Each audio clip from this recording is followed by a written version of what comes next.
Olá, eu sou o professor Ricardo e esta é uma aula de Sociologia. Hoje nós começaremos a trabalhar com os pensadores da sociologia brasileira. E na aula de hoje vamos conhecer Gilberto Freire. Este que foi talvez um dos maiores pensadores do Brasil, muito premiado ao longo da sua vida, chegou a ser político, também foi pintor, jornalista, muito versado em história, antropologia, tendo sido, inclusive, aluno de Franz Boas, um dos maiores representantes da sociologia, da antropologia culturalista lá nos Estados Unidos. Aqui neste slide eu apresento para vocês alguns dos prêmios que o Gilberto Freire recebeu ao longo da sua vida. Gilberto Freire, que viveu entre 1900 e 1987, faleceu no dia 18 de junho de 1987. Como hoje eu estou gravando no dia 18 de junho, fazem exatamente 33 anos desde a sua morte. Gilberto Freire é um dos pensadores infalíveis para se pensar a história da formação do Brasil. Quando nós pensamos no Brasil, sempre recorremos a Gilberto Freire para pensarmos em nós próprios. E sua obra ela é magnífica. Apesar de Gilberto Freire ter sido muito criticado, e ainda hoje, por alguns dos aspectos limitadores de seu pensamento, é sem dúvida nenhuma um recurso interessantíssimo para refletirmos sobre a formação do povo brasileiro e da nação brasileira. Seu livro mais conhecido é este, Casa Grande e Senzala. Além deste, é muito recomendada a leitura de um outro livro de Gilberto Freire chamado Sobrados e Mucambos. Em Casa Grande e Senzala fica muito perceptível uma característica que é a característica ensaística do pensamento e da escrita de Gilberto Freire, diferentemente do academicismo muito metodológico, típico das ciências sociais e da antropologia. A alternativa encontrada por Gilberto Freire é escrever um livro literário, uma literatura mais extremamente versada em fatores históricos, antropológicos e sociológicos, o que, portanto, nos oferece, sim, uma possibilidade de fazer uma leitura científica de um texto que não necessariamente for escrito para ser científico. Olha só, é bem interessante o modo como ele apresenta este livro. Sofreu muitas críticas, especialmente da Igreja Católica, por ser um livro extremamente depravado. Eu gosto de pensar que esse livro é quase um Game of Thrones brasileiro, só que da vida real, porque é um livro que é escrito de forma extremamente voluptuosa e sexualizada. Apresenta o brasileiro e a formação do brasileiro num processo de volúpia extrema. Então, se você quer ler um livro que tem uma trama nesse sentido, vá ler Casa Grande e Senzala, sem dúvida nenhuma, você não será decepcionado com isso, tá? A relação do homem branco e do patriarcado brasileiro, a família, ela é o elemento central do estudo de Gilberto Freire. Ele começa, Casa Grande e Senzala, analisando a formação do português e de como esse português consegue se adaptar ao Brasil. A formação de uma sociedade escravocrata se dá mediante um processo que ele vai chamar de um processo de equilíbrio de antagonismos. O que é isso? Diferentemente de outros países onde se imperou o racismo dentro de uma estrutura política, leis segregacionistas dentro de um processo de escravização, ocorria um distanciamento profundo e inequívoco entre o senhor e o escravo. O que o Gilberto Freire quer chegar à conclusão é de que no Brasil as coisas aconteceram de uma forma bastante diferente. Os intercursos culturais estabelecidos entre o negro, o branco e o índio produzem um fenômeno social que só se via aqui no Brasil. O fenômeno social da miscigenação. A proximidade cultural que se instaurava entre estes grupos sociais era diferente de outras relações de outros lugares, como era, por exemplo, na escravidão nos Estados Unidos, em que ocorria um distanciamento absoluto entre o branco e o negro. Tá? No caso brasileiro, esta aproximação tipicamente sexualizada e que aproximava o senhor da Casa Grande das mucambas, e esta relação sexualizada forma uma nação profundamente miscigenada. O que vai decorrer disso, segundo Gilberto Freire, é a possibilidade da constituição de um povo todo ele híbrido, de um povo todo ele miscigenado, né, pardo, e que haveria desde aí uma possibilidade da formação de uma sociedade que rechaçaria em grande medida o racismo, a possibilidade da constituição de uma democracia racial. Daqui a pouco a gente volta a falar desse conceito. A Casa Grande e a Senzala, para Gilberto Freire, são um microcosmos que representariam de alguma forma o macrocosmos, que é a sociedade brasileira como um todo. A relação entre a Casa Grande e a Senzala, apesar de antagônica e extremamente opressora por parte da Casa Grande em relação à Senzala, era ao mesmo tempo equilibrada pela presença sempre muito íntima do negro na vida do branco. Esta intimidade compartilhada, né, e especialmente o compartilhamento de elementos culturais, né, religiosos, né, e olha que a Igreja Católica condenou esta obra por conta de sua sexualização, ele vai perceber que existe uma relação muito presente entre o senhor e o escravo, entre o patriarca, né, e seus subalternos e oprimidos, né? Eu vivo na cidade de Diamantina, lugar onde nós tivemos muitos exemplos, né, de escravidão, e um dos exemplos mais significativos que a gente reconhece aqui é o da escrava Chica da Silva. A Chica da Silva, que fora uma escrava que ocupou uma posição de poder bem significativa aqui na sociedade de Diamantina, e ela, como as senhoras brancas, costumava violentar e mutilar as negras para torná-las feias e não interessantes para o seu senhor. A culpa era sempre colocada ali no mais fraco, né?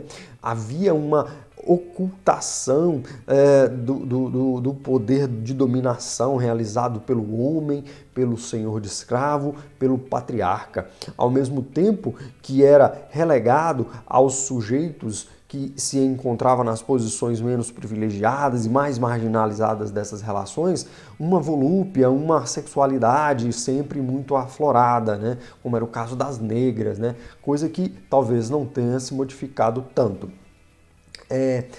Aqui no livro, gente, uma coisa interessante é que o Gilberto Freire ele vai analisar de forma profunda este que é o engenho Noruega, e ele vai buscar documentos históricos, e na medida em que ele analisa o engenho Noruega, ele percebe estas interconexões culturais que se estabelecem entre o branco e o negro, e ele vai realizar um olhar brando sobre a cultura escravocrata brasileira.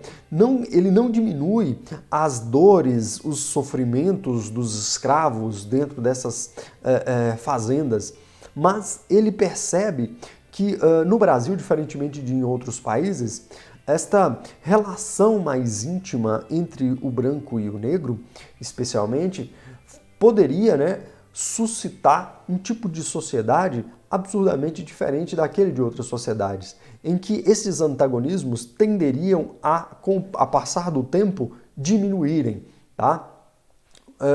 O fruto de uma miscigenação profunda e nevrálgica da sociedade brasileira teria a possibilidade de constituir esta sociedade toda nova, essa sociedade toda pintada de uma cor que não se encontrava nem no branco caucasiano europeu e nem também no negro africano, quanto também não no índio ameríndio.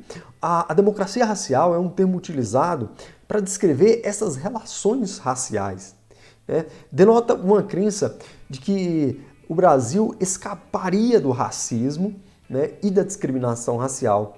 Então, no Brasil, as pessoas se veriam, né, se entenderiam e se encontrariam um perante o outro através de uma lente racial diferenciada. Né? O conceito de raça, que inclusive nem é mais utilizado ou é evitado dentro das ciências sociais, não funcionaria, porque o preconceito racial se extinguiria na medida em que todos nós nos tornaríamos uma grande meta-raça. Né? A mobilidade social, né, seria limitada por diversos fatores, né? Como gênero, como classe, como relações econômicas especialmente, mas não pela limitação da cor da pele. Esta é a visão de Gilberto Freire. Vocês já devem imaginar que esta visão de Gilberto Freire fora muito combatida ao longo do tempo, inclusive sendo reconhecida por muitos como um grande mito, seria um mito da democracia racial. O fato é que ele argumenta que essas relações estreitas entre escravos e senhores, né, teriam sido muito benignas para a produção de uma nova sociedade. Né? Esta meta-raça deveria ser para o brasileiro fonte de orgulho. Uma coisa interessante é que talvez as elites brasileiras tenham favorecido muito este conceito de Gilberto Freire, né, para fazer com que o racismo no Brasil não fosse tão visibilizado. Né? Então, o que a elite branca fez? Promoveu a ideia de democracia racial para obscurecer as formas de opressão racial. Quando hoje nós analisamos o Brasil sob uma ótica histórica, percebemos que o racismo ele existe sim, é um racismo de fato e é um racismo estrutural. O que significa dizer que o racismo ele é estrutural? Significa dizer que o racismo não se encontra nas conjunturas, significa dizer que o racismo ele não se encontra nas relações latas entre os indivíduos. A pessoa, quando ela diz assim, mas eu conheço muitas pessoas negras que ocupam posições de privilégio, eu tenho amigos negros, e costumam pensar que isso faz delas pessoas não racistas. O problema é que nós vivemos em uma sociedade em que as oportunidades são menores para os negros, os riscos sociais são maiores para os negros, comumente os negros ocupam posições menos privilegiadas, mais marginalizadas dentro da nossa sociedade. Então a sociedade como um todo, desde quando nós nascemos e chegamos nelas, se estrutura de uma forma profundamente racista. Deste modo, né, o esforço coletivo da diminuição destas desigualdades raciais deveria ser impetrado por todos, né? Então, a prática mais legítima que se deve tomar é a do antirracismo. Então, você deve ser um antirracista. Inclusive, né, se admitir como um sujeito racista em função do fato de que é difícil você não se impelir a perceber o nosso macrocosmos, a nossa realidade, do ponto de vista que nos é proporcionada, do ponto de vista que nós somos jogados dentro dela, que é uma sociedade absolutamente racista. Né? Quando você percebe que ainda hoje existe uma sexualização profunda e até danosa da mulata, né? da cor negra, isso é um resquício desta interconexão, destas relações voluptuosas, né, que se constituíram desde o período escravocrata. Né? O brasileiro, então, se torna este povo mestiço, esse povo miscigenado, né, que tem a possibilidade da constituição de uma nova raça, ou talvez até de uma meta-raça, produtora de um Estado que não se veria na necessidade da criação de leis para dirimir as desigualdades raciais, o que estaria, né, desnecessariamente contribuindo para o aumento do racismo caso fossem criadas. O que acontece é que os pensadores atuais já perceberam que sem o esforço tanto de intelectuais quanto da própria população e, especialmente, um esforço governamental para diminuir essas desigualdades, né, especialmente de oportunidades entre os grupos étnicos, estas desigualdades elas perdurariam por muitas e muitas e muitas gerações, né?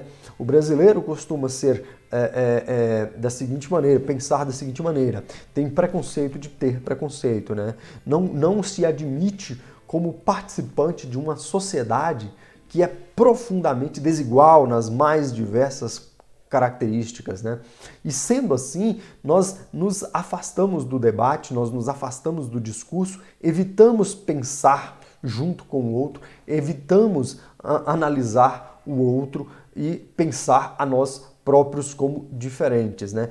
Pensando-nos como iguais ou como fruto de uma igualdade ilusória, tendemos a camuflar estas desigualdades e os processos opressivos que ainda se mantêm.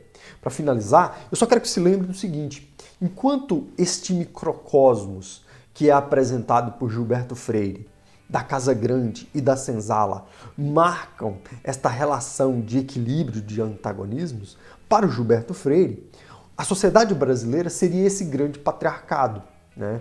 Com o poder instituído nas mãos da elite branca, mas que abre sempre as asas para cuidar, para acalentar o pobre e miserável negro e favelado.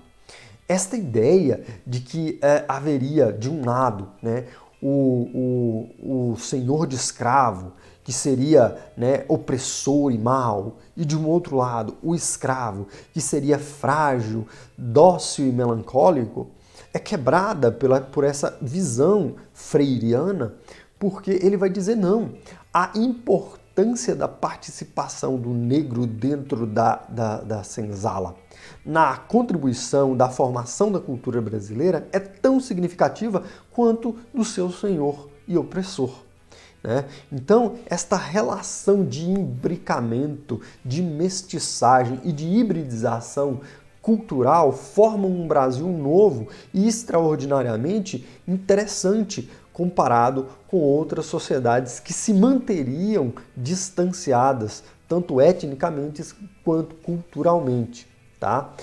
Eu espero que tenha dado uma ideia para vocês sobre o pensamento de Gilberto Freire. A gente volta na próxima aula falando um pouco mais sobre os pensadores do Brasil e a gente vai falar então de Sérgio Buarque de Holanda, tá bom? Um abraço a todos, valeu, muitíssimo obrigado, até mais. Tchau, tchau.